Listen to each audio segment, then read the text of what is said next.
Her granddaughter filmed her pouring gravy, zoomed in on her hands, called them lizard skin. Evelyn Whitaker didn't react. She rewrote the trust. By morning, Belle was erased from the will, the deed, the family archive. No confrontation, just paperwork. No apology, just sealed documents. She'd spent a lifetime being edited, softened, overlooked. Now the estate bore no heir, only a legacy sharpened by silence. The house smelled of rosemary and roasted garlic. Evelyn had been basting the turkey since 6 that morning, slipping in and out of her slippers like muscle memory. The china was out, real plates, not the dishwasher-safe ones. The napkins were cloth, folded into imperfect triangles because her hands didn't press creases the way they used to. By 4, her living room was blooming with noise, laughter layered over sports commentary from the TV. Her son Mark was already on his 3rd beer, talking stocks with someone's husband. The cranberry sauce had a homemade shine, and Evelyn had even poured the spiced cider into her grandmother's old punch bowl. For a moment, just one, she allowed herself to think, "This is nice." Then the front door opened. "Sorry we're late," Belle called out without apology, her voice sugar-laced but hollow. A gust of cold air followed her, along with her boyfriend, Caden, or Camden, something like that. Tall, tan, and entirely disinterested. Evelyn's smile held. "Welcome in. Food's still warm." Belle tossed her coat over the back of the couch, brushing past Evelyn like steam from a kettle. Her perfume was something sharp and expensive. She barely made eye contact. "You didn't start without us, did you?" "I would have, but they said it'd be rude," Evelyn replied, motioning toward the others with a dry chuckle. Plates clinked, people dug in. Evelyn moved between seats like a quiet tide, refilling gravy boats and resetting silverware. She was carrying a second tray of cornbread when she passed the dining room archway and caught it. "Her skin makes me lose my appetite," Belle whispered with a smug little snort, her lips brushing Camden or Caden's ear. He laughed like it was a joke meant to be shared. Evelyn didn't flinch. She simply stood in the doorway for a breath too long, cornbread in hand, like a ghost no one knew was still in the room. She placed the tray down gently on the sideboard and turned back toward the kitchen. Not a single person looked up. In the kitchen, she picked up the wine bottle with calm, practiced grace. Her fingers shook only slightly as she twisted the foil. When she re-entered the room, her smile was perfectly intact. "Top off, sweetheart?" she asked Belle, who didn't answer. Her phone was held high, angling for the right lighting as she pouted into the camera lens. Camden or Caden grinned in the background, mouth full of mashed potatoes. Evelyn turned to walk away, then paused, half hidden behind the wall. Belle giggled. "I swear, if I ever get that wrinkly, just unplug me." Evelyn didn't blink. She watched her reflection in the hallway mirror, cheeks hollowing, skin like fragile parchment. Then she reached up, smoothed a flyaway hair behind her ear, and turned back into the room. "I'm not feeling quite right," she said lightly. "Think I'll turn in early." Mark barely looked up from his plate. "You sure, Ma?" "Quite." She gathered her coat, slid her arms into the sleeves with practiced poise, and let the door close behind her without slamming it. Outside, the air bit against her skin. She walked home in the quiet 10 minutes down the block, past leafless oaks and families visible through golden windows. The moment the lock clicked behind her, the composure broke, but only slightly. She stood in the entryway, removed her shoes, and inhaled the silence of her own home, pressed in like a blanket. In her bedroom closet, behind the rows of neatly ironed cardigans, sat a large navy binder. "Estate Planning Updated" was labeled in block letters across the front. She set it on her desk. Her reading glasses slid onto her nose. The lamp's yellow glow pulled over the pages. Assets, healthcare proxy, executive, beneficiaries. Evelyn flipped slowly, her index finger skimming the tabs until it landed on the page titled Distributions. Her eyes moved down the list. Her pen clicked softly. She drew one line through a name. Then she picked up a sticky note, wrote, "Reevaluate everything. No assumption is permanent." She placed the note on the binder's front cover and smiled. The next morning, Evelyn's hands hovered over her laptop like it might bite. She rarely checked social media. Mark had set up a Facebook for her years ago so she could see baby photos, but even that felt like eavesdropping on a party she was never invited to. Still, curiosity tugged at her like a loose thread. Maybe, just maybe, she had misheard. Maybe it was a moment, nothing more. She opened her email first. Spam, bills, one reminder from her pharmacy. Then she clicked the familiar blue F icon and typed Belle's name into the search. There she was, pouty, airbrushed, with captions that always sounded like they were whispered into a mirror. The newest post was a video, Thanksgiving night. Evelyn tapped the screen. The volume started low. Family night, Belle's voice cooed. The camera panned lazily across the dining room, catching Evelyn from behind as she ladled gravy onto someone's plate. Then Belle turned the phone back on herself. Some of us are serving looks, some are just serving, she laughed, zooming in on Evelyn's arm mid-pour. The screen froze on a still, Evelyn's hand, aged and veined, clutching the ladle like a relic. Evelyn stared. She didn't move for a long time, not even when a commercial popped up beneath the clip. Then, as if from a great distance, she scrolled down. Comment number 1, that wrinkly hag. Comment number 2, why she built like a prune. Comment number 3, lame. Oh, girl, delete this before she sees. She closed the tab. Her breath was short, shallow, not crying, not anger, something colder, like discovering the house you built had termites under every floorboard. Slowly, she stood. In her office, the printer hummed to life, ink on paper, the screenshot printed in color, the paused video, the comment thread, like parasites clinging to it. She clipped it cleanly from the page, slid it into a plastic sleeve, and opened her estate binder. It fit perfectly behind the tab labeled Intent to Amend. She sat back down at the computer, searched her inbox. Subject: tuition, fall quarter, payment received. The email was dated 18 months prior, the last time Belle needed help. Evelyn had paid the full amount without hesitation. No thank you followed, just silence. And later, selfies in Paris with the caption, self-made every step. She closed the email, folded her hands. An hour later, Evelyn walked into a glass-walled office in the law firm downtown, her shoes soft against the tile. Nora looked up from her desk with a smile that dropped the moment she registered Evelyn's expression. No coffee today? Nora asked gently. No time for it, Evelyn replied. Nora gestured toward the seat across from her. Evelyn sat, removing a manila folder from her bag and setting it between them. I want a clean removal, she said simply. No contingencies, no reinstatement clause, nothing retroactive. Nora blinked. You're sure? Evelyn opened the folder. Inside was the printed post, the comment thread, and a copy of Belle's previous inclusion in the trust. She's already writing me out of her life, Evelyn said, smoothing the edges. I'm just making it mutual. Nora picked up the paper. Her face stiffened as she read. That's public defamation at best. Evelyn gave a small, dry smile. Let the internet do what it does best. I'll do what I do best. There was a pause. Then Nora leaned back, folding her arms. This is permanent, she said. Once we draft it this way. I've never been clearer, Evelyn interrupted, voice steady as polished wood. Another beat passed. Nora nodded, clicked her pen, and began drafting. Outside, the wind kicked leaves into a spiral across the sidewalk. Evelyn sat in stillness, hands in her lap, watching the world pass through the glass. The exam room smelled faintly of antiseptic and lavender. An odd pairing, but somehow appropriate. Evelyn sat on the crinkling paper sheet, sleeves rolled up, hands folded in her lap. Her coat was draped over the chair, scarf still looped through the collar. Annika Feldman, her dermatologist for the last 10 years, scanned Evelyn's chart silently before glancing up. Routine checkup, or is something bothering you? Evelyn looked at her reflection in the polished metal tray beside the sink. The overhead light didn't forgive a thing.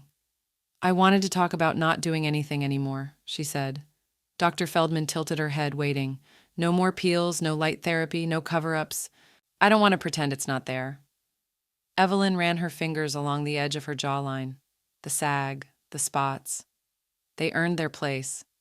Dr. Feldman's face softened. Most people come here asking how to erase, not how to make peace. I'm not most people, Evelyn said, voice calm, unshaken. Not anymore. There was a pause. You're sure? The doctor asked. Clearer than I've ever been. Later that afternoon, Evelyn stepped into the light without her usual tinted moisturizer. No lipstick. Her hair was brushed, but unstyled. In the cafe's tall windows, she caught her reflection and didn't look away. Paula was already seated, waving one hand with a grin that tugged all the way to her temples. A lifelong friend. A co-survivor of bad husbands and worse winters. They greeted each other with a warm nod. No theatrics. Wow, Paula said, narrowing her eyes. You're glowing. Or maybe just real. Evelyn smiled. I've retired from the illusion. About damn time, Paula sipped her coffee. So, you going to tell me what happened, or do I have to guess which granddaughter finally pushed too hard? Evelyn didn't dodge. Belle, Thanksgiving. She's not who I thought she was. Or maybe she always was, and I just hoped otherwise. Paula leaned forward. You were her backbone. Now break free. The words landed like a lock snapping open. Evelyn reached into her bag and pulled out a folded sheet of paper, handwritten. The ink smudged slightly at the corners where she'd pressed too hard. Started something last night, she said. Not legal yet, just something I needed to say. Paula adjusted her reading glasses. Evelyn didn't stop her from reading it silently. Belle, there are quiet violences, the kind that smile at you from across a dinner table. Yours wasn't a knife, but it cut just the same. This is why you are no longer part of what comes next, not as punishment, as clarity. When Paula looked up, her eyes shone. You're not just removing her from the will, she said. You're writing her out of the story. Evelyn folded the letter back into its envelope. I'm finally authoring it. That evening, Evelyn drove to the bank just before closing. The manager recognized her, nodded respectfully, and led her to the vaults. The safe deposit box hissed open with a click. Inside, her mother's brooch, birth certificates, old deeds, and a folder marked Authority. She flipped it open, eyes scanning until she found the line. Durable power of attorney, Belle M. Whitaker. Evelyn drew the paper out, stepped to the small shredder by the corner desk, and fed the document through. It came out the other end in thin, curling ribbons. Back in the vault, she added a new card to the access log. Paula Green. Paula's name. Signature clean, printed in block letters. As she left the bank, the sky was bruised purple and gray, heavy with winter. Evelyn stepped into the cold without flinching. The first email came just after 9 a.m. on Tuesday. Evelyn noticed it not because she was expecting it, but because of the subject line, chirpy and hollow. Need FAFSA stuff again. She didn't open it right away. The subject alone told her everything. It was the same casual entitlement Belle wore like perfume, undetectable to those who weren't looking, overpowering to those who couldn't ignore it anymore. Evelyn made her tea first, letting the kettle whistle a moment longer than necessary. She dropped in her usual slice of ginger, sat at the table, and only then clicked the email open. There was no greeting, no context, just 2 lines that felt more like a command than a request. Need your SSSN and last year's tax doc again. Also whatever form you used to submit my info to FAFSA X. There was no acknowledgement of the last few days, no apology, no mention of Thanksgiving. Evelyn read it once, then again, slower this time, as if the tone might change if she gave it room. It didn't. She closed the laptop and left it untouched on the table next to her tea, which was already cooling. By afternoon, her phone buzzed with a follow-up text. Hey, did you get my email? Plus, respond. Need it soon or ill lose aid. Evelyn didn't answer. She didn't delete the message either. She simply placed the phone on the windowsill and returned to folding laundry in silence, each towel creased neatly, corners aligned the way she'd done for 40 years. The next morning, another message arrived. The urgency had begun to curdle. Don't know what's going on with you, but this is important. Stop being petty. Evelyn opened her laptop, clicked compose, and began typing slowly, choosing every word as carefully as if it were being carved in stone. To Belle Whitaker. Subject: FAFSA documentation request. Dear Belle, this request is no longer applicable. Please make alternate arrangements. Evelyn. She didn't reread it. She didn't pause over the wording. She simply hit send, closed the tab, and sat back, feeling not triumph, but something quieter, something like ballast settling in a ship's hull. Within an hour, the voicemails started arriving. The first one was coded in false sweetness. Hey, just saw your email. I think there's some confusion. I'm really in a bind here, so if you could just send the forms like usual, that would be awesome. The second had lost its soft edges. I don't get why you're doing this. It's literally a signature and a social. It's not about you. The third one stung, not because it was harsh, but because of how familiar it was. You always make everything about pride. Maybe that's why nobody calls you first. It's exhausting. Evelyn sat still after listening, her hands folded over the edge of the kitchen counter, the quiet of the house thickening around her. She opened her email again. To Nora Bennett, Esquire. Subject: Documentation Submission. Whitaker Communications. Hi, Nora. Attached are 3 voicemails from Belle, received between March 4th and 5th. Please file under Communications Log, Will Review, and Beneficiary Notes. No reply needed. Warmly, Evelyn. After she pressed send, she walked into the living room, opened her filing cabinet, and pulled out the folder marked Roth IRA Beneficiary Designation. She sat down at her roll-top desk, pen already uncapped, and drew a firm, deliberate line through Belle's name. In the margin beside the strike-through, she added a note in clean, decisive cursive: Beneficiary status revoked. Clause added: Disrespect forfeits all rights.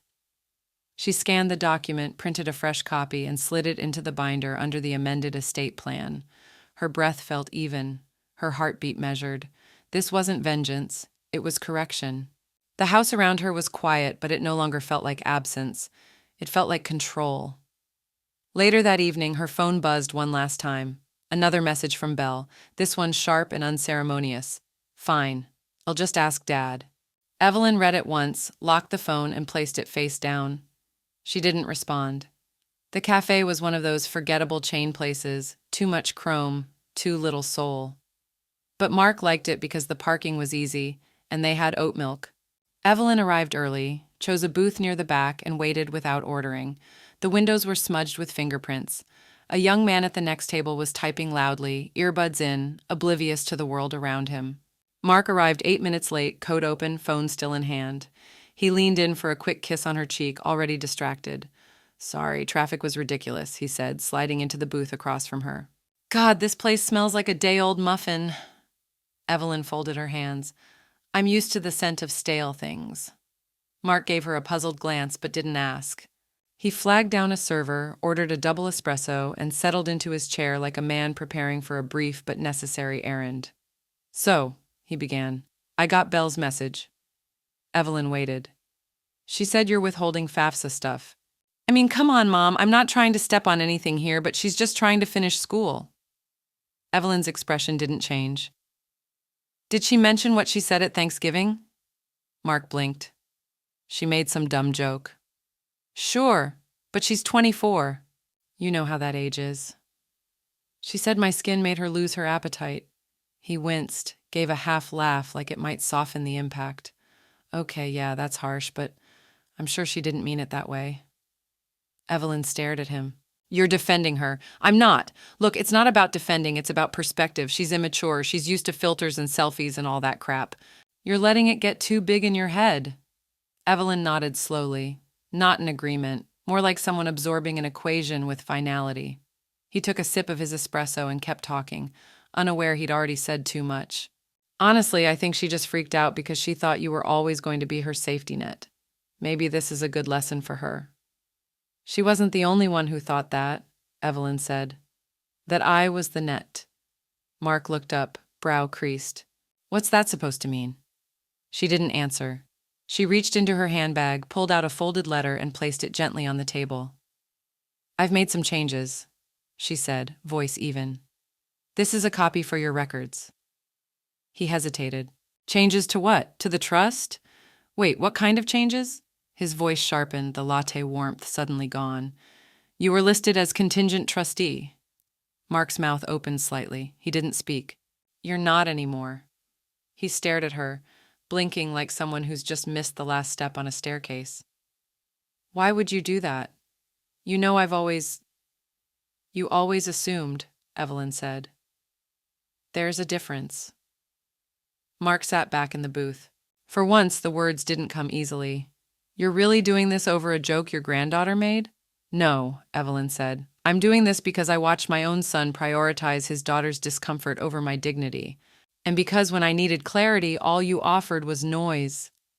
The table between them felt wider now. Mark's hands fidgeted with the edge of the napkin dispenser. I didn't know you were feeling this way, he said at last. You never asked. The silence that followed wasn't angry, it was decisive. When she stood, Mark didn't rise with her. He looked down at the paper again like it might rewrite itself. But the words were there, legally binding, emotionally irreversible. Evelyn walked out without looking back. Later that day, she met with her financial advisor, a thin, meticulous man who had always spoken to her with the respect she no longer expected from blood. He confirmed Mark's removal from the contingent role, processed her paperwork, and double-checked the designation for her new executive. "Would you like to finalize the successor trustee?" he asked. "Yes," Evelyn said. "Assign it to Paula Green." He looked up, blinked. "Family friend?" "Chosen family," she replied, "the kind that doesn't need reminders about respect." He smiled, not unkindly. "Understood." She signed with a pen that glided smoothly over the line. Her hand didn't shake. The video was only 31 seconds long, but Evelyn had practiced it for nearly an hour before pressing record. The light in the dining room was gentle but honest, casting no flattery, making no edits. She sat in front of the fireplace, her cardigan buttoned to the collar, her silver hair pulled back into its usual neat twist. "When your own kin tries to erase you," she said, her voice steady, "don't vanish quietly. Let them learn what a woman looks like when she is no longer interested in being polite about her own disappearance." That was it. No preamble, no hashtags. She uploaded it to the private message board for the Silver Thread Collective, a small online gathering place for older women navigating retirement, reinvention, and sometimes grief. She'd only ever lurked before, commented once, maybe twice, but this time she clicked post without hesitation, then closed the laptop and left it in the study. By morning, there were 42 responses. By afternoon, over 100. Her inbox was full of quiet echoes. "My daughter-in-law rolls her eyes every time I speak." "My son told me I was lucky to have a house, as if I didn't pay for every brick." She posted a side-by-side of me and her Botoxed friend with the caption, "Aging, do it wisely." Evelyn read each message carefully, nodding without realizing, her fingers hovering over the reply button and then pulling back. She wasn't sure what to say. Not yet. But the resonance was there, humming beneath the words like a second heartbeat. The next invitation came via a direct message. A woman named Darlene, who hosted a quiet little podcast for elder support groups, had seen Evelyn's post and wanted to know if she'd consider contributing an anonymous story, just a 5-minute segment. She wrote, "We protect names. We protect dignity. We don't protect the problem." Evelyn replied, "I'll try." They recorded the interview 2 days later. Evelyn spoke slowly, thoughtfully, her words measured. She described the comment at Thanksgiving, the photo, the laughter, the years of support gone unnoticed. Darlene had a gentle voice and asked no invasive questions. Before they wrapped, she said, "Would you be okay if we included a voice message sent to you by your relative? We can distort the audio, no identifiers." Evelyn paused. Then she forwarded the clip. The one where Belle had said, "Maybe that's why nobody calls you first. It's exhausting." When the episode aired, Evelyn didn't tell anyone. She didn't post it.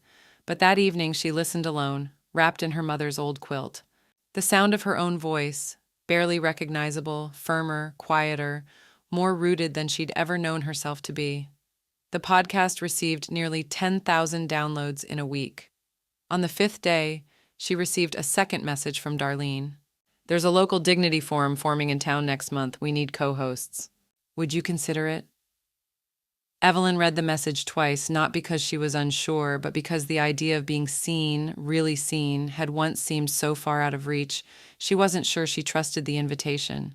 She stood from her desk, walked to the hallway mirror, and looked herself full in the face. The eyes staring back were softer now, but clearer.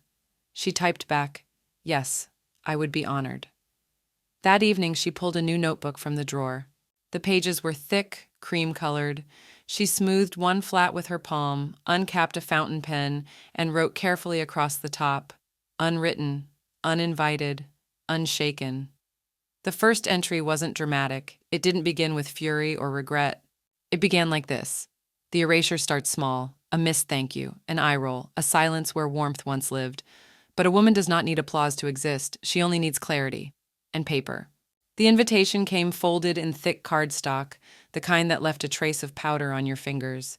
Inside was a single embossed line in small serif font, "Visage," an evening of unfiltered beauty, a portrait celebration of age, experience, and identity.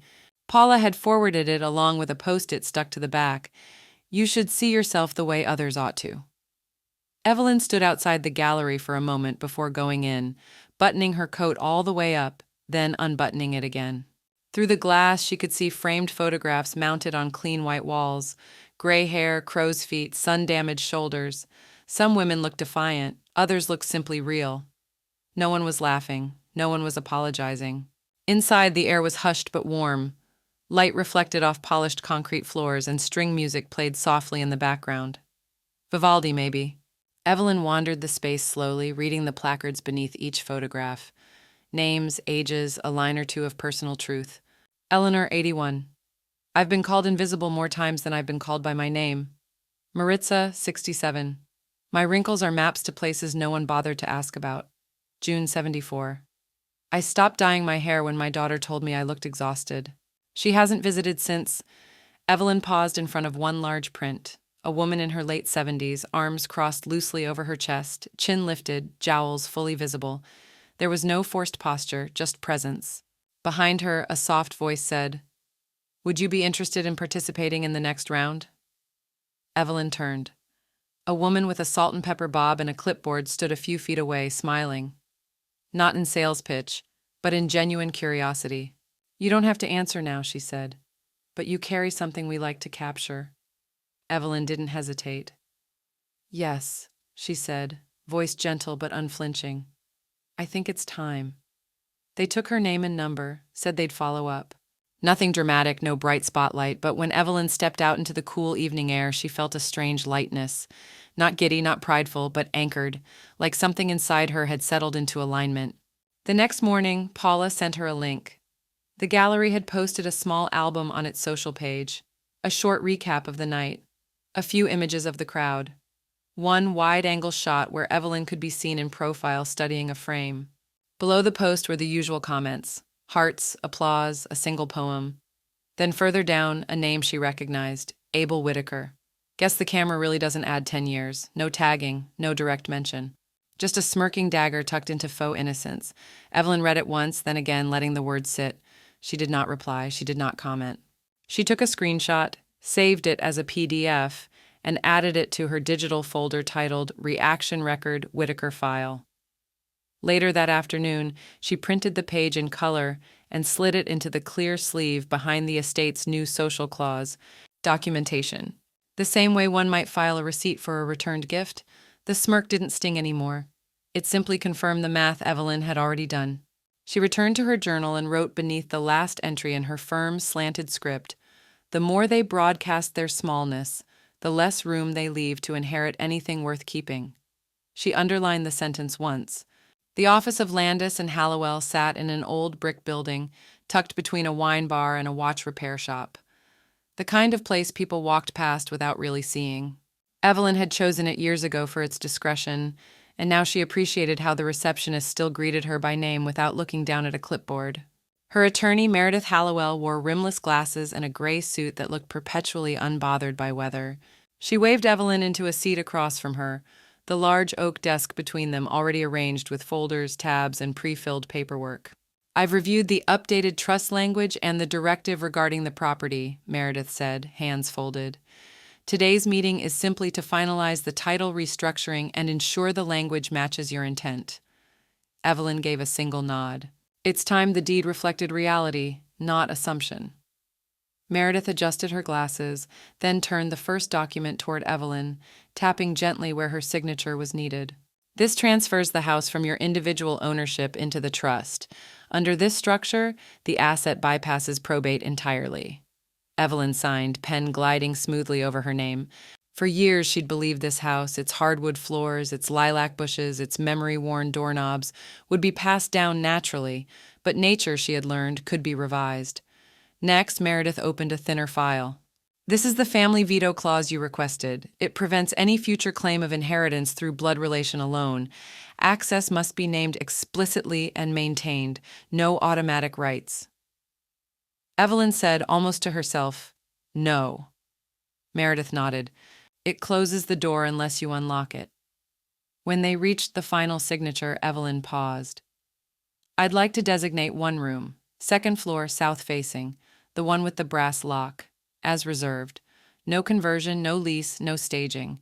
It remains untouched, my retreat. Meredith noted it without flinching. You can attach that request to the property use memo. Shall I list it as a preservation clause? Evelyn considered, then nodded. Yes. Let's preserve something that was only mine.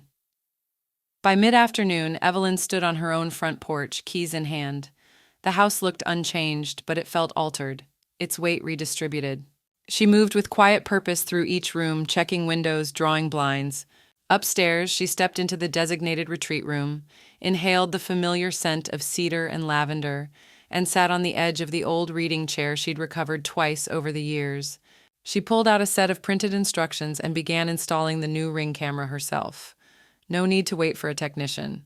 She wanted to feel the screwdriver in her palm, wanted the hum of her own breath as she mounted the device above the porch light.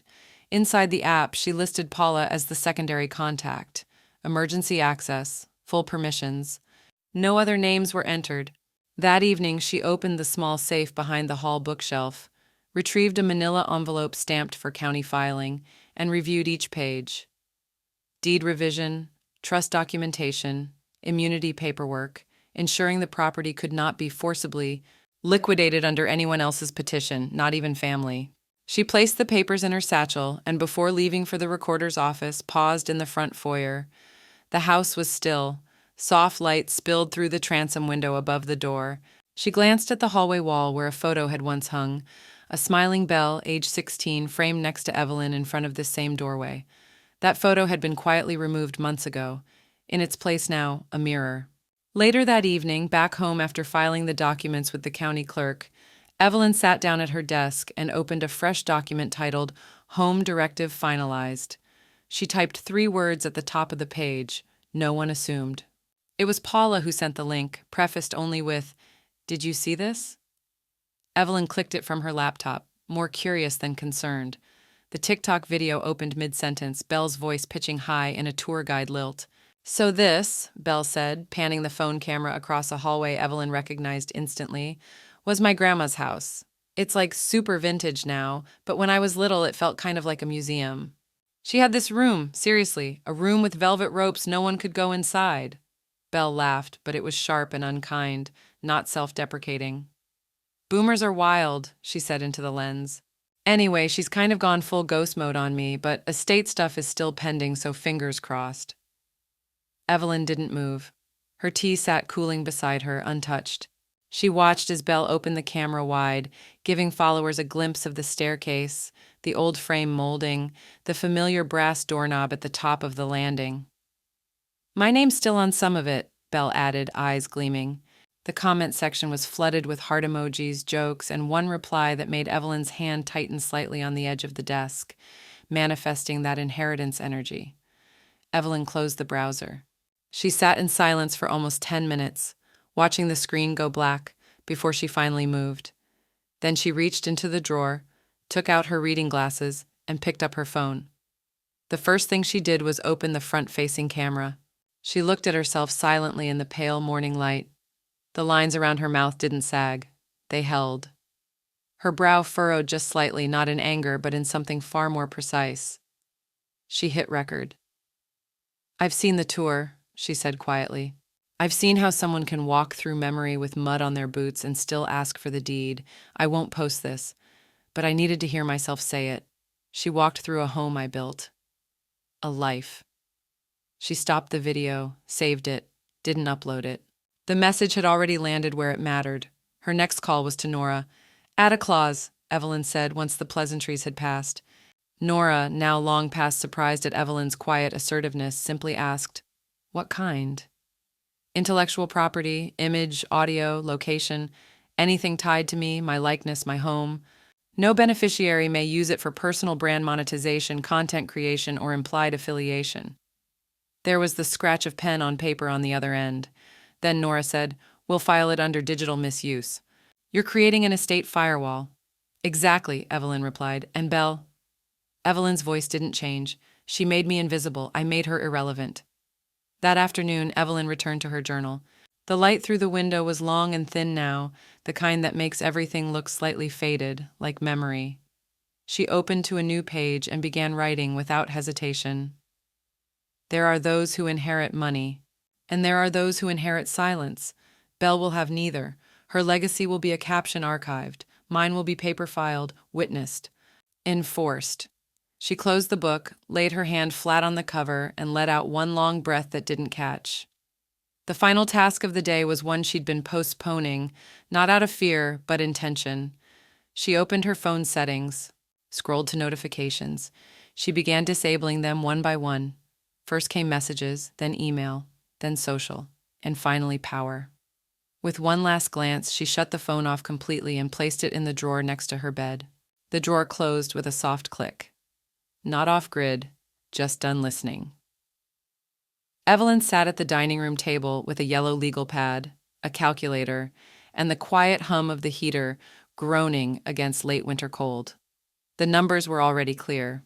She'd run them 3 times, but it wasn't the total that mattered. It was the act of closing the tab. She logged into the university's bursar portal using the student ID she still had written on an old note card in the drawer labeled Records Whitaker. The balance due appeared in bold red font, $3,428.17. Not much in the grand scheme. Certainly not enough to hold someone hostage, but enough, Evelyn knew, for Belle to keep it hanging over every future conversation like a tether, fraying but still functional. She clicked Pay in Full. The receipt downloaded instantly. She printed it, folded it neatly, and slid it into an envelope, along with a single post-it note in her own tidy cursive, "Your last handout." She didn't seal the envelope. She wasn't mailing it. She'd send it as a scan. Let the paper remain hers.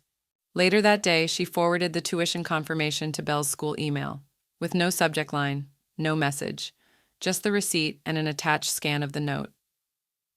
By evening, Evelyn was making soup when Paula called.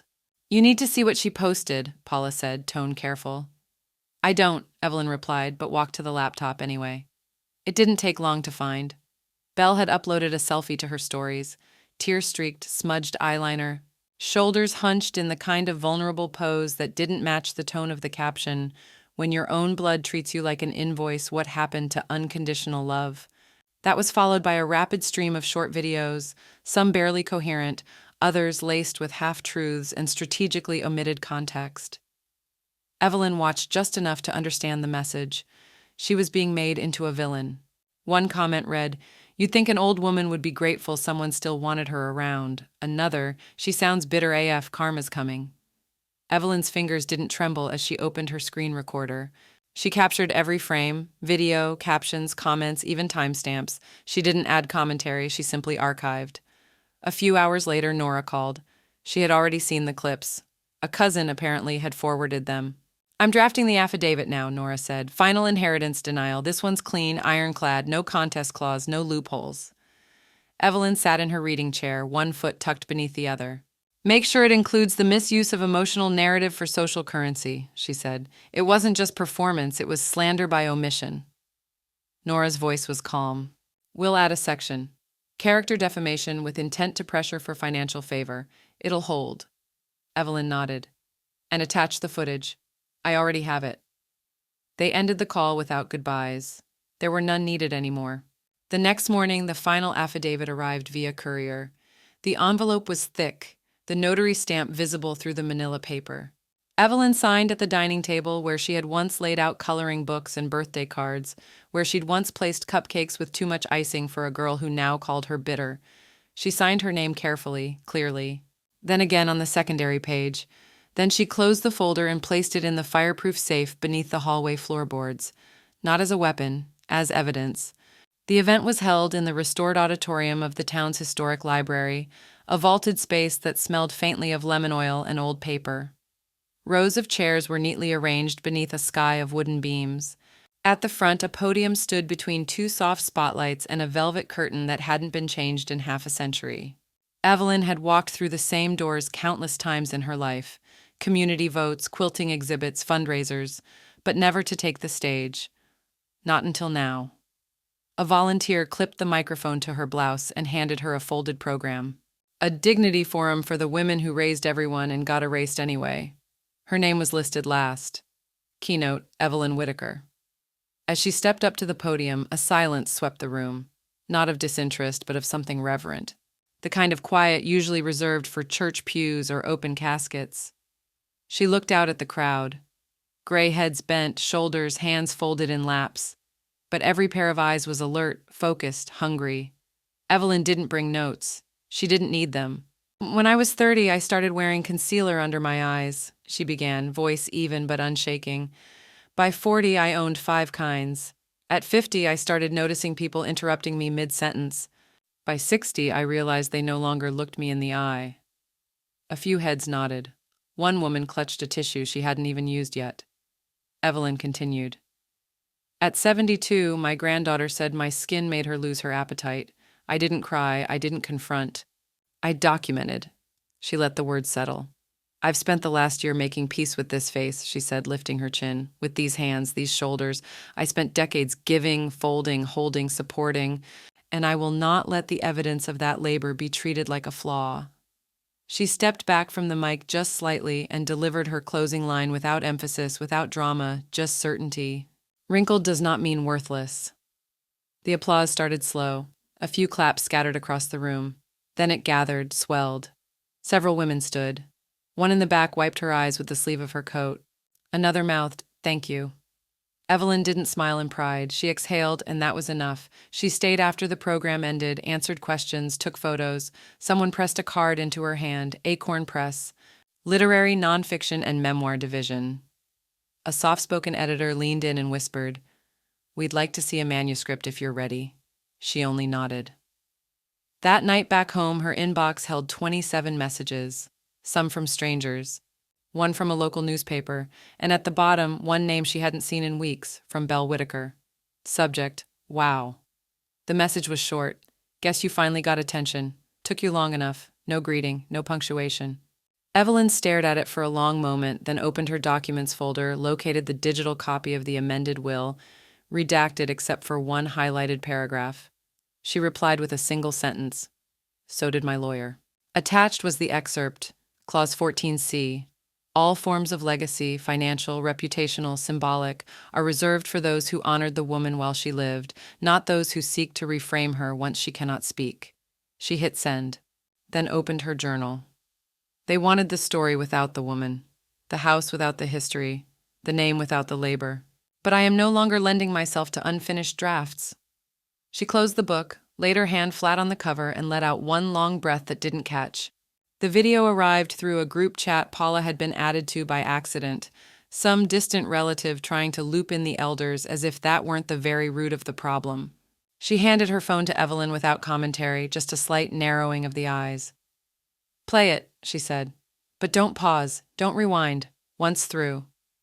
Evelyn adjusted her glasses and tapped the screen. The lighting was soft, diffused. Belle sat at the edge of a sofa in what looked like a tastefully staged apartment. Cream pillows, houseplants that didn't belong to her. The camera angle was slightly elevated. Her makeup was perfect. "Hi, everyone. I've been reflecting a lot lately." Her voice had that quiver, too consistent to be spontaneous, quality scripted softness. "Family is complicated. We don't always handle things the best way. I said things I regret deeply. I never meant to hurt my grandmother." Evelyn flinched, not from the sentiment, but from the "my," possessive without presence. "And I'm sorry if my actions have caused pain. I think intergenerational wounds are real. We all have growing to do." The video cut out before it could land on another filtered sigh. Evelyn handed the phone back. "She's sorry for the optics," Paula said flatly. "She's not wrong," Evelyn replied. "It's just not the wound she thinks she's treating." They sat in silence for a moment, the kind only true friends can share without apology or awkwardness. Later that night, Evelyn sat at her desk and pulled a blank sheet of stationery from the drawer. The good kind, heavy, textured, with her name printed in raised gray at the top. She uncapped her fountain pen and began to write. "Belle, you said you were sorry. I believe you meant it in the way most people do, momentarily and performatively.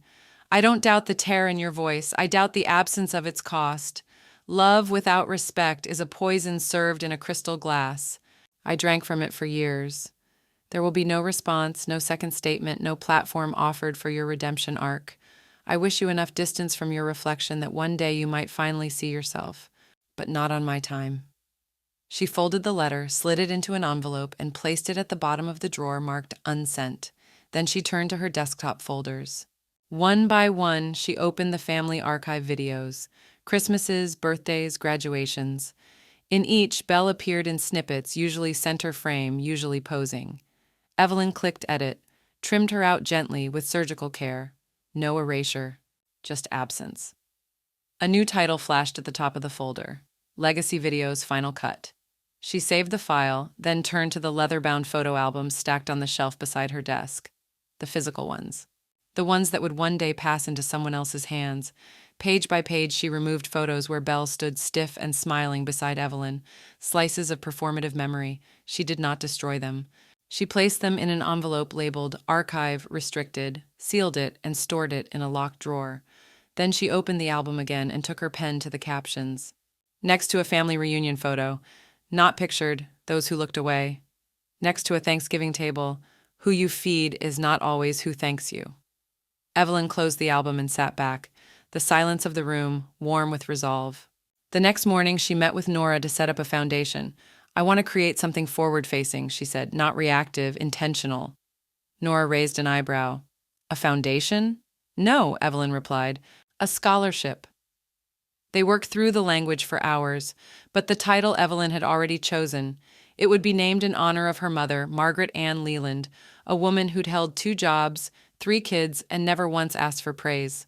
The award description read, "For respectful future women, those who lead with dignity, listen with intent, and leave no one unseen." It was an email she almost deleted. Subject line vague, sender unfamiliar. But something in the brevity of it made her pause. From Liam Garrison, subject, just thank you. Body, you don't know me well, but I wanted to say I always respected you, even when Belle didn't, especially then. Liam. Attached was a single PDF. She stared at the screen, mouse hovering over the file name. Then she clicked.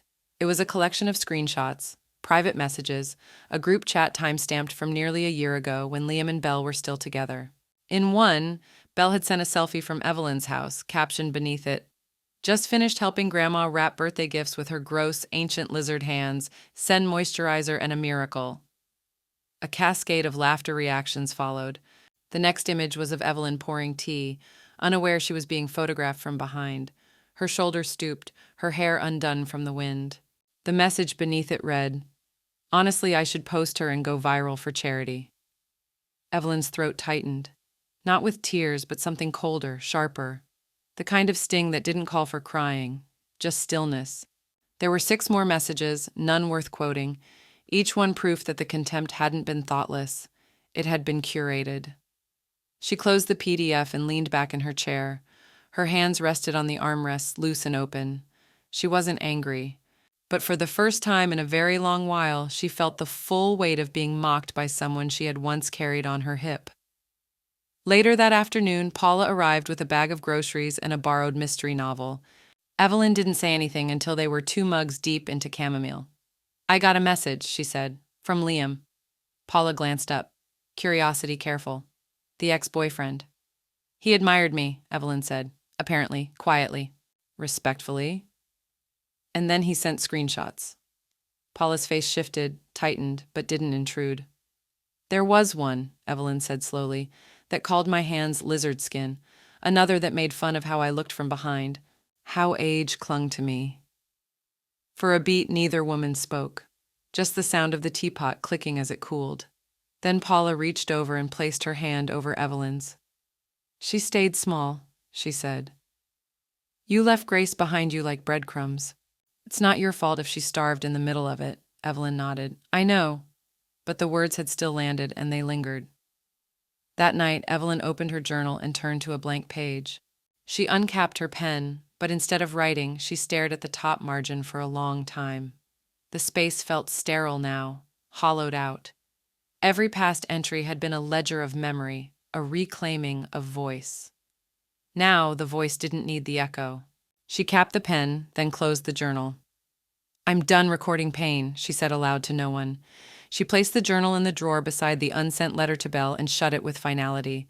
Not slammed, not hurried, just closed with the knowledge that some doors seal better when quiet. At her desk, she opened her email to Nora Bennett, Esquire.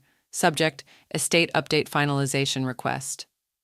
Hi, Nora. Please proceed with full finalization. No more edits. Seal it. Warmly, Evelyn. She stared at the screen for a moment after hitting send. Not for confirmation, not for regret, just reflection. A heartbeat's pause and a year-long exhale. 10 minutes later, Nora replied. Subject, confirmed. The will and trust are officially locked. Nothing more to adjust. You've built a fortress, Evelyn. May you never need to revisit it. Nora. The community center had rebranded itself since Evelyn had last stepped through its doors. What used to be linoleum floors and folding chairs was now soft track lighting, mural-painted walls, and ergonomic beanbag seating in the lounge corner. But the bones were the same. This was still a place where people came to figure out how to grow, to lead, and sometimes to heal. Evelyn had been invited by one of the local youth program directors who'd seen her forum speech. She hadn't hesitated. If the past year had taught her anything, it was that silence begets erasure, and she was finished letting silence do any of the work. The room was filled with women in their early 20s. Some college students, some between jobs, some just trying to find a direction that didn't twist them into something unrecognizable. They sat in a half circle, notebooks open, phones resting face down beside iced coffees. Evelyn stood at the front. Not at a podium this time, just on even ground. One woman with a buzz cut and a septum ring raised her hand. Can I ask, how do you stay resilient? I mean, without going numb? Evelyn didn't answer right away. She reached into the leather satchel she'd carried all year, the one that had once held legal documents, edited wills, notarized grief. From a side pocket, she pulled out a single folded page. She held it up between two fingers. The paper had yellowed slightly. The text was still visible. I printed this the morning after Thanksgiving, she said. It's a screenshot from a video post made by someone I raised. The room quieted, tension coiling in the air. She said my skin made her lose her appetite. A soft gasp in the back. Eyes widened. One girl's mouth dropped open, but she caught herself, blinked it into composure. Evelyn didn't flinch. She said it behind my back, but loud enough that the internet heard it. And the internet agreed. She paused, then unfolded the page slowly and held it out, letting the group see the grainy image, the comment thread, the cruelty pretending to be comedy. Resilience, she said, is not what happens when you endure something. It's what you do the moment after you decide not to endure it anymore. She brought the paper back to her chest. When they try to erase you, she said, you ink harder. And with that, she tore the printout in half, then again, then once more, until it was just paper confetti in her hands. Someone started clapping, another joined, then the rest followed. Not polite applause, but something richer, like release. Evelyn smiled. It was not a triumphant smile, not the grin of someone who'd won anything. It was the smile of someone who had come home to herself. She stepped forward and handed the torn pieces to one of the women nearest her. Recycle that for me, would you? The woman, black nail polish, lavender sweatshirt, nodded and took them reverently. As the room quieted again, Evelyn scanned their faces. They were listening. They were writing this down, inside their futures. I'm not your mother, your mentor, or your warning, she said. I'm the mirror no one offered me at your age. Take what you need, leave what you don't, but remember this. Your worth is never up for comment. Heads nodded. A few eyes shone. She picked up her satchel and walked toward the door, but paused before she left. Next generation's safe now, she said, more to herself than anyone else. But a girl in the front row heard it and smiled like a promise had just been kept. The chairs in the main room of the Whitaker Center for Women's Dignity were arranged in wide semicircles, upholstered in soft gray fabric that invited stillness without stiffness. Light from the tall windows stretched across the hardwood floors, filtered through gauzy white curtains Evelyn had once helped select before construction was even complete. On each seat sat a folded program, thick paper, no gloss, bearing her name and the title of the event, Legacy and Wrinkles, a celebration of unquiet women. Just before noon, the room hushed. A staff member dimmed the lights. A small screen lowered from the ceiling. The opening frame appeared with no introduction. Just Evelyn, seated in the armchair from her study, a teacup at her side, her hands folded neatly in her lap. She didn't look rehearsed. She looked certain. If you're watching this, she began. Her voice carried the familiar calm of someone who had lived thoroughly without needing to sound impressive. Her eyes, direct and steady, remained fixed on the camera. "I didn't record this to be remembered perfectly," she said, "only accurately." She let a small breath settle the space between her words. "I was a woman who poured too much tea, worried too much about being gracious, and stayed silent too long while being made invisible in the very rooms I helped hold together. I loved hard, I paid tuitions, I ironed napkins no one ever thanked me for." Several heads in the audience nodded. "I was told my skin made someone lose their appetite. I was told through words, through silence, through omission that I'd become inconvenient." Her tone didn't shift, but the air in the room had changed, tightened. "To the one who laughed at my aging face and posted it for strangers to laugh with you, this message is not for you. The estate has been sealed. The final clause forbids you from contesting or laying claim to any aspect of it, tangible or symbolic. You are not named, you are not owed," she paused, "and you are not welcome here." Gasps weren't heard, but the stillness deepened. "For those who stood beside me, some loudly, some without needing words, you are the ones I entrust this to." The screen faded gently to black. For a moment, no one moved. Across town, in a high-rise apartment decorated with gold shelving and sponsored candles, Belle refreshed the court database for the fourth time that morning. The probate file now showed only 2 lines: status, executed, and sealed. Petitioner writes, none.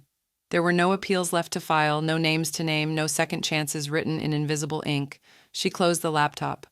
The memorial at the center had begun without her. At the front of the building, inside the renovated foyer, a portrait of Evelyn hung in a brushed metal frame. She wasn't posed.